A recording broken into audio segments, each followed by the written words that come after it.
ஒருவன் நேர்களுக்கு வணக்கம். இன்றைய தினம் சமகால அரசியல் தொடர்பான கலந்துரையாடலில் எங்களோடு இணைந்திருக்கிறார் மூத்த பத்திரிகையாளரான அமிர்தநாயகம் நிக்சன் அவர்கள். வணக்கம்.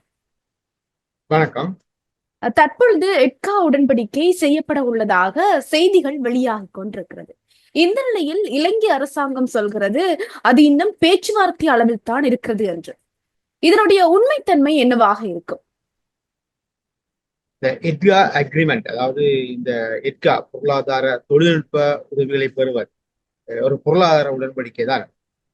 இது நான் நினைக்கிறேன் ரணில் விக்ரமசிங்க ஜனாதிபதியா பிரதமராக இருந்த பொழுது, மைத்திரிபால ஜனாதிபதியாகவும் ரணில் விக்ரமசிங்க பிரதமராக இருந்த பொழுது 2016ஆம் ஆண்டு தான் இது ஆரம்பிக்கப்பட்டது. அப்போ அந்த வழியிலே கடும் எதிர்ப்பு தெரிவிக்கப்பட்டது. நான் நினைக்கிறேன் அப்போது ஜேவிபி எதிர்கட்சியில் இருந்தது, மிக கடுமையாக இருந்தார். இந்த எட்கா அக்ரிமெண்ட், இந்த உடன்படிக்கை மூலமாக இளைஞருடைய தொழில்நுட்பங்கள் அனைத்துமே இந்தியாவிடம் அடகு வைக்கப்பட்டுவிடும். இந்திய தொழிலாளர்கள் இலங்கைக்கு வருவார்கள். ஆகவே இலங்கையில வேலைவாய்ப்பு இல்லாமல் போய்விடும். இளைஞருடைய தொழில்நுட்ப வளர்ச்சி என்பது இந்தியாவுக்குள்ளே முடங்கிவிடும் என்றெல்லாம் பல விமர்சனங்களை குற்றச்சாட்டுகளை முன்வைத்திருந்தார். குறிப்பாக இது தொடர்பாக நாடாளுமன்றத்திலே பல விவாதங்கள் நடைபெற்றன அப்போது. ஆனால் இப்போது தேசிய மக்கள் சக்தியாக ஆட்சிக்கு வந்திருக்கின்ற ஏவிபி, குறிப்பாக ஜனாதிபதியாக இருக்கின்ற அனுதகுமார் திசாநாயக்க இந்தியாவுக்கு சென்ற பொழுது டில்லியிலே அது தொடர்பான பேச்சுவார்த்தைகளில் ஈடுபட்டிருக்கின்றார். ஆனால் இன்னும் அந்த ஒப்பந்தம் செய்யப்படுவதற்கான இறுதி முயற்சிகள் எடுக்கப்படவில்லை, அப்படித்தான் அரசாங்கம் சொல்லுகின்றது. ஆனால் ஒப்பந்தங்கள் செய்யப்படும் என்ற அளவிலே இந்தியா இருக்கக்கூடிய பிரதான ஊடகங்கள் செய்தியை வெளியிட்டிருக்கின்றன. இந்த எட்கா அக்ரிமெண்ட் என்பது இந்தியா, சிங்கப்பூர் போன்ற நாடுகளோடு செய்திருக்கின்றது. ஆனால் இலங்கையோடு சேர்ந்த பொழுது பிரச்சனை என்னவாக இருக்கும் என்று சொன்னால், முற்றுமுழுதாக தகவல் தொழில்நுட்பங்களுடைய ஆதிக்கம் என்பது இந்தியாவுடைய கைக்குள்ளே சென்றுவிடும் என்பதுதான் இங்கே இருக்கக்கூடிய பிரச்சனை. ஆனால் மறுபுறம் அது ஒரு பொருளாதார அபிவிருத்தியாக அல்லது இலங்கையுடைய தொழில்நுட்ப வளர்ச்சியாக பார்ப்பதாக இருந்தால் அது இலங்கைக்கு நல்லது. ஒரு சிறிய நாடாக இருக்கின்ற இலங்கைக்கு ஒரு பெரிய நாட்டினுடைய தொழில்நுட்ப உதவிகளை பெற வேண்டிய தேவை இருக்கின்றது. ஆனால் இந்தியா தொடர்பான ஒரு எதிர்ப்பு வாதம் இங்கே சிங்கள மக்கள் மத்தியில் இருக்கின்றது. அந்த எதிர்ப்பு வாதத்தை தூண்டியவர்கள் ஜேவிபி தான், மிக கடுமையாக தூண்டியவர்கள். இந்தியா என்றாலே இலங்கைக்கு ஆபத்து என்ற ஒரு கருத்து இருக்கின்றது. குறிப்பாக ஈழத்தமிழ் மக்களுக்கு சாதகமான நாடு என்ற ஒரு கருத்து சிங்கள மக்கள் மத்தியில் இன்னமும் இருக்கின்றது. ஆனால் ஈழத்தமிழ் மக்கள் சார்ந்து இந்தியா எதுவுமே உருப்படியாக செய்யவில்லை என்பது வேறு. ஆனால் சிங்கள மக்களுடைய அந்த அச்சம் தான் இங்கே சீனா நோக்கி போவதற்கான காரணமாக இருந்தது. ஆக இப்பின்னணியில் ஏவிபி தற்போது தன்னுடைய முகத்தோற்றமான தேசிய மக்கள் சக்தியோடு அந்த தேசிய மக்கள் சக்தி என்ற பேரில் ஆட்சிக்கு வந்திருக்கிற நிலையில் இப்போது இந்தியாவோடு உறவுப்பட வேண்டிய கட்டாயத்துக்குள்ளே இருக்கிறார்கள்.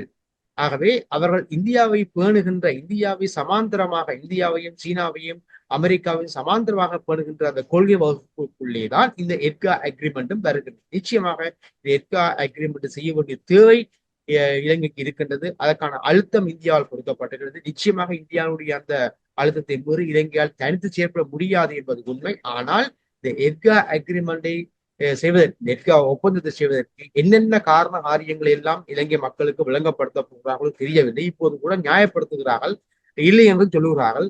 மகாநாயக்க தேர்தலை சந்தித்த பொழுது கூட இல்லை என்றெல்லாம் சொல்லியிருக்கிறார்கள். ஆனால் நிச்சயமாக அந்த உடன்படிக்கை செய்ய வேண்டிய ஒரு தேவை வந்திருக்கின்றது.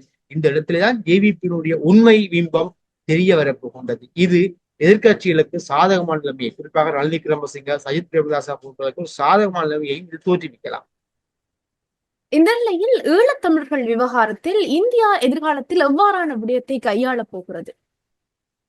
இந்தியாவை பொறுத்தவரை ஈழத்தமிழ் மக்கள் விஷயத்தை பெரிதாக பார்க்கும்போது சொல்வதற்கு இல்லை. நான் நினைக்கின்றேன் தன்னுடைய நலங்கள் சார்ந்து, இந்தோ பசிபிக் பிராந்தியத்திலே தன்னுடைய நலங்கள் சார்ந்து இலங்கையை எப்படி தங்கள் பக்கம் வைத்திருப்பது என்பதால் இந்தியாவுடைய முயற்சி இருக்கிறது. எட்கா உடன்படிக்கை கூட நிச்சயமாக இந்தியா தன்னுடைய நலங்களோடு தான் அங்கே பேரம் பேசுகிறது. தமிழ் மக்கள் சார்ந்து எந்த நலங்களையும் பேசவில்லை.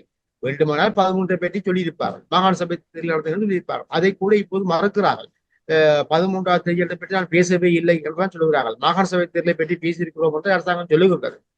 சரி, அப்படித்தான் இந்தியா அழுத்தம் கொடுத்தாலும் அந்த 13 நடைமுறைப்படுத்த வேண்டும் என்ற தேவை இலங்கைக்கு இருப்பதாக இல்லை. கடந்த காலங்களிலும் இப்படியான அழுத்தம் கொடுக்கப்பட்டது. ரணில் விக்ரமசிங்க, மைத்ரிபால சிறிசேன போன்றவர்கள் ஆட்சியில் இருந்த போது இந்த அழுத்தம் கொடுக்கப்பட்டது. ஆனால் இதுவரைக்கும் 13 முழுமையாக நடைமுறைப்படுத்தப்படவில்லை. ஆகவே இந்தியாவை பொறுத்தவரையில் ஈழத்தமிழ் மக்களுடைய நலங்கள் என்பதை விட ஈழத்தமிழ் மக்களுடைய பிரச்சனைகளை அவ்வப்போது காண்பித்து அதை ஒரு திரும்பிச்சீட்டாக பயன்படுத்தி கொண்டு தங்கள் நலங்களில் தான் கவனம் செலுத்திக் கொள்கிறார்கள். கடந்த காலங்களில் கூட இந்தியா அப்படித்தான் செய்திருக்கிறது.